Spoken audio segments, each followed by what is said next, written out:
ಪ್ರತಿಯೊಬ್ಬರ ಮನೆಯಲ್ಲೂ ಈ ಸಮಸ್ಯೆ ಇದ್ದಿದೆ. ಒಂದು ದೊಡ್ಡ ತಲೆನೋವು ಅಂತಾನೆ ಹೇಳ್ಬೋದು. ಕಣ್ಮುಂದೆ ಇದ್ದಾಗ ಅದು ಉಕ್ಕೋದಿಲ್ಲ, ಬಟ್ ಒಂದು ಸ್ವಲ್ಪ ಆ ಕಡೆ ಈ ಕಡೆ ತಿರುಗಿ ನೋಡೋ ಅಷ್ಟೊತ್ತಿಗೆ ಅಲ್ಲೇ ಉಕ್ಕಿ ಹರಿತಾ ಇರುತ್ತೆ. ಈ ಹಾಲು ಕಾಯಿಸೋದು ಒಂಥರ ಅಡುಗೆ ಮಾಡೋದಂತ ಒಂದು ದೊಡ್ಡ ಸಾಹಸ ಅಂತಾನೆ ಹೇಳ್ಬೋದು. ಈಗ ಅದರಿಂದ ಗ್ಯಾಸ್ ಕ್ಲೀನ್ ಮಾಡೋದಂತೂ ಇನ್ನೂ ದೊಡ್ಡ ತಲೆನೋವು. ಈ ತಲೆನೋವು ಹೋಗಿಸ್ಬೇಕು ಅಂತಾನೆ ಒಂದು ಹೊಸ ಪ್ರಾಡಕ್ಟ್ ಬಂದಿದೆ. ನಾನು ಯಾವುದೇ ಥರ ಪ್ರಾಡಕ್ಟ್ ಪ್ರಮೋಷನ್ ಮಾಡ್ತಾ ಇಲ್ಲ, ಸೊ ಹಂಗಾಗಿ ಕಂಪ್ನಿ ಹೆಸರು ಹೇಳ್ತಾ ಇಲ್ಲ. ಬೇಜಾನ್ ಇದಾವೆ ಇಂಥವು, ತುಂಬ ಕಂಪ್ನಿಗಳವು. ಈ ಕುಕ್ಕರ್ ಬಂದಿದೆ ಇವಾಗ ಹಾಲು ಕಾಯಿಸೋದಕ್ಕೆ ಅಂತ. ಜಸ್ಟ್ ನೀವು ಹಾಲನ್ನ ಹಾಕ್ಬಿಟ್ಟು ಈ ಪ್ರೊಸೀಜರ್ನ ಫಾಲೋ ಮಾಡಿದ್ರೆ ಸಾಕು, ಹಾಲು ತಾನಾಗೆ ಬೇಯುತ್ತೆ, ತಾನಾಗೆ ನಿಮ್ಮನ್ನ ಕರಿಯುತ್ತೆ ಕಾದಾದ್ಮೇಲೆ. ಸೊ ಯಾವುದೇ ಥರ ಉಕ್ಕೋದು ಇಲ್ಲ. ನಾನು ಕೇವಲ ಯಾವ ರೀತಿ ಯೂಸ್ ಮಾಡೋದು ಅಂತ ಮಾತ್ರ ಇದರಲ್ಲಿ ಹೇಳ್ಕೊಡ್ತಾ ಇದ್ದೀನಿ. ಸೊ ಇದು ಫುಲ್ ಸ್ಟೈನ್ಲೆಸ್ ಸ್ಟೀಲ್ ಚೆನ್ನಾಗಿದೆ ಪ್ರಾಡಕ್ಟ್ ಮಾತ್ರ. ನಾನು ತಗೊಂಡಿರೋದು 1.5 ಲೀಟ್ರಿನ ಈ ಕುಕ್ಕರು. ಸೊ 1.5 ಲೀಟರ್ ತನಕ ನಾವು ಕುದಿಸ್ಬೋದು. ಈಗ ಇದಕ್ಕೆ ಒಂದು ವಿಜಲ್ ಕೂಡ ಕೊಟ್ಟಿದ್ದಾರೆ. ಸೊ ಇದೇ ಆ ವಿಜಲ್ಲು. ಈ ಪಾತ್ರೆ ಡಬಲ್ ಲೇಯರಿಂದು, ಅಂದ್ರೆ ಒಳಗಡೆ ಒಂದು ಮತ್ತೆ ಹೊರಗಡೆ ಒಂದು ಸ್ಟೀಲ್ ಇದೆ, ಅಂದ್ರೆ ಬಾಕ್ಸ್ ಟೈಪ್ ಅಲ್ಲಿ ಇದೆ ಇದು. ಒಳಗಡೆ ನಾವು ನೀರ್ ಹಾಕ್ಲಿಕ್ಕೆ ಒಂದ್ ಸ್ವಲ್ಪ ಡಬಲ್ ಲೇಯರ್ ಮಾಡಿದ್ದಾರೆ. ನಾನು ಫಸ್ಟ್ ಟೈಮ್ ನೋಡಿದಾಗ ಇದೇನಪ್ಪ ಸೈಡಲ್ಲಿ ಕೊಟ್ಟಿದಾರಲ್ಲ ವಿಜಲ್ಲ, ಇದು ಹೆಂಗೆ ಅಂತ ಅನ್ಕೊಂಡೆ. ಆಮೇಲೆ ಗೊತ್ತಾಯ್ತು ನನಗೆ ಒಳಗಡೆ ಒಂದು ಲೇಯರ್ ಇದೆ ಅಂತ. ಸೊ ಇವಾಗ ಇದನ್ನ ಯಾವ ರೀತಿ ಯೂಸ್ ಮಾಡೋದು ಅಂತ ಹೇಳ್ಕೊಡ್ತಾ ಇದ್ದೀನಿ. ಇದನ್ನ ನಾವು ಬಿಚ್ಚಲೂಬಹುದು ವಿಜಲ್ನ. ಈ ರೀತಿ ಥ್ರೆಡ್ಡಿಂಗ್ ಮೂಲಕ ಕೊಟ್ಟಿದ್ದಾರೆ. ಇದ್ರ ಕಾಸ್ಟ್ ಮಾರ್ಕೆಟ್ ಅಲ್ಲಿ ಒಂದು 380 ರೂಪಾಯಿನ ಇದೆ ಇದು. ಸೊ ಈಗ ಆನ್ಲೈನ್ ಅಲ್ಲಿ ತರಿಸಿಲ್ಲ, ನಾನು ಅಂಗಡಿಯಿಂದನೇ ತರಿಸಿರೋದು. ಈಗ ಈ ಗ್ಯಾಪ್ ಒಳಗೆ ನಾವು ನೀರನ್ನ ಹಾಕ್ಬೇಕಾಗುತ್ತೆ. ಈ ನೀರನ್ನ ಹಾಕಿದ ನಂತರ ನಾವು ಹಾಲನ್ನ ಕಾಯಿಸ್ಬೇಕಾಗುತ್ತೆ. ಈ ನೀರು ಹಾಕೋದು ಯಾವ ರೀತಿ ಅಂತ ತೋರಿಸ್ತಾ ಇದ್ದೀನಿ. ಸೊ ಈಗ ಒಂದು ಇದಕ್ಕೆ ಲಾಳ್ಕೆ ಕೊಟ್ಟಿದ್ದಾರೆ. ಅದಕ್ಕೆ ಇಂಗ್ಲಿಷ್ನಲ್ಲಿ ಏನಂತ ಗೊತ್ತಿಲ್ಲ, ಕನ್ನಡದಲ್ಲಿ ನಾವು ಲಾಳ್ಕೆ ಅಂತೀವಿ. ಸೊ ಇದನ್ನ ಈ ರೀತಿ ಇಟ್ಬಿಟ್ಟು ಇದ್ರೊಳಗೆ ನೀರನ್ನ ಹಾಕ್ಬೇಕಾಗುತ್ತೆ. ಸೊ ಇದಕ್ಕೆ ಒಂದು 100 ml ನೀರು ಹಾಕ್ರಿ ಅಂತ ಹೇಳಿದ್ರು, ಬಟ್ ಯಾವುದೇ ಥರ ಲೆವೆಲ್ ಚೆಕ್ ಮಾಡ್ಕೊಳ್ಳೋ ಅಂತ ಏನು ಕೊಟ್ಟಿಲ್ಲ. ಸೊ ಹಂಗಾಗಿ ನನ್ನ ಹತ್ರನೇ ಒಂದಿತ್ತು ಲೆವೆಲ್ ಚೆಕ್ ಮಾಡೋ ಅಂಥದ್ದು. ಸ್ವಲ್ಪ ಸ್ಲೋ ಆಗಿ ಹಾಕಬೇಕು, ಏನಾದ್ರು ಒಂದೇ ಸಲ ಹಾಕಿದ್ರೆ ಫುಲ್ ಓವರ್ಫ್ಲೋ ಆಗಿಬಿಡುತ್ತೆ. ಸೊ ಒಂದು 100 ml ನಾನು ಅಳತೆ ಮಾಡಿ ಹಾಕ್ತಾ ಇದ್ದೀನಿ. ಇದು 60 ml ಲೋಟ, ಹಂಗಾಗಿ ಫಸ್ಟ್ ಒಂದು 60 ಹಾಕಿದ್ದೀನಿ. ನೆಕ್ಸ್ಟ್ ಈಗ ಒಂದು 40 ml ಹಾಕ್ತಾ ಇದ್ದೀನಿ. ಕರೆಕ್ಟಾಗಿ ಒಂದು 100 ml ಆಗುತ್ತೆ.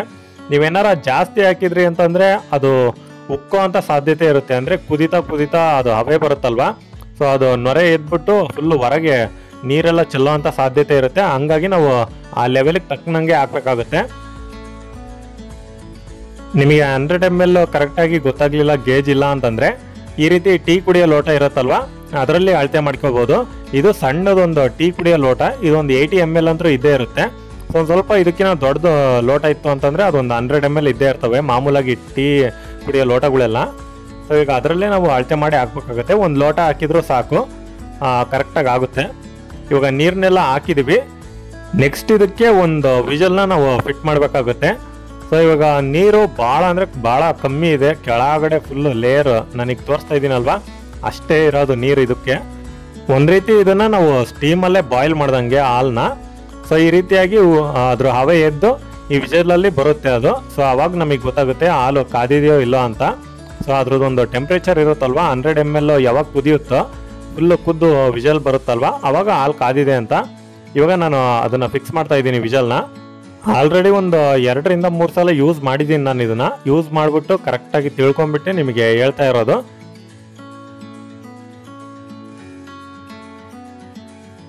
ಈಗ ನನ್ನ ಹತ್ರ ಅರ್ಧ ಲೀಟ್ರ್ ಹಾಲಿದೆ, ಅರ್ಧ ಲೀಟ್ರನ್ನ ಹಾಕ್ತಾ ಇದ್ದೀನಿ.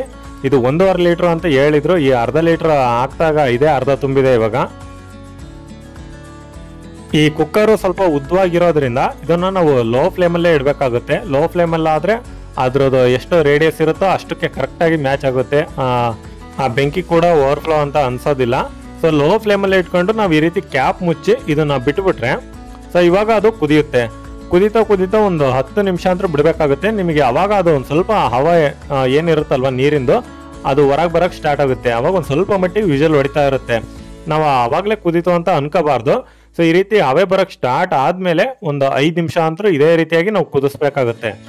ಇದೇ ಥರ ಇದು ವಿಜಲ್ ಬರೋಕ್ಕೆ ಸ್ಟಾರ್ಟ್ ಆದಮೇಲೆ ನೀವು ಡೈರೆಕ್ಟಾಗಿ ಇದನ್ನು ನಡುವೆ ಓಪನ್ ಕೂಡ ಮಾಡ್ಬೋದು.